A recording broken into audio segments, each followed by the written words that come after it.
கோவை காலப்பட்டி பகுதியில் உள்ள doctor NGP கல்லூரியில் இன்று உலக தமிழ் பண்பாட்டு மையத்தின் 10ஆம் ஆண்டு விழா மற்றும் விருதுகள் வழங்கும் விழா, புத்தகம் வெளியீட்டு விழா நிகழ்ச்சி நடைபெற்றது. கோவை காலப்பட்டி பகுதியில் உள்ள டாக்டர் என்ஜிபி கலை மற்றும் அறிவியல் கல்லூரியில் இன்று உலக தமிழ் பண்பாட்டு மையத்தின் 10ஆம் ஆண்டு விழா, நூல் வெளியீட்டு விழா மற்றும் சிறந்த எழுத்தாளர்களுக்கு விருதுகள் வழங்கும் விழா என முப்பெரும் விழா நிகழ்ச்சியாக நடைபெற்றது.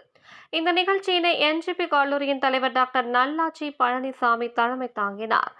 என்ஜிபி கல்லூரியின் செயலர் தவமணி பழனிசாமி முன்னிலையில் நடைபெற்ற இந்த நிகழ்வில் பெரியசாமி தூரன் தமிழ் படைப்பாளர் விருது எழுத்தாளர் நாஞ்சில் நாடனுக்கு வழங்கப்பட்டது. இதனைத் தொடர்ந்து தமிழ் ஆசிரியர் விருது முனைவர் சுப்பிரமணியனுக்கு வழங்கப்பட்டது. டாக்டர் நல்லாட்சி பழனிசாமி பிறத்துறை தமிழ் தொண்டர் விருது முனைவர் வெங்கடாச்சலபதிக்கு வழங்கப்பட்டது. இவர்களுக்கு தமிழக அரசின் தமிழ் வளர்ச்சித்துறை இயக்குனர் அவ்வை அருள் வழங்கினார். இதனைத் தொடர்ந்து ஆங்கில கவிதை மொழியாக்க கவிதை நூலான முனைவர் பாரதநாயகத்தின் சிற்பியின் பாரதி கைதி எண் 253 என்ற நூல் வெளியீட்டு விழா நிகழ்ச்சி நடைபெற்றது.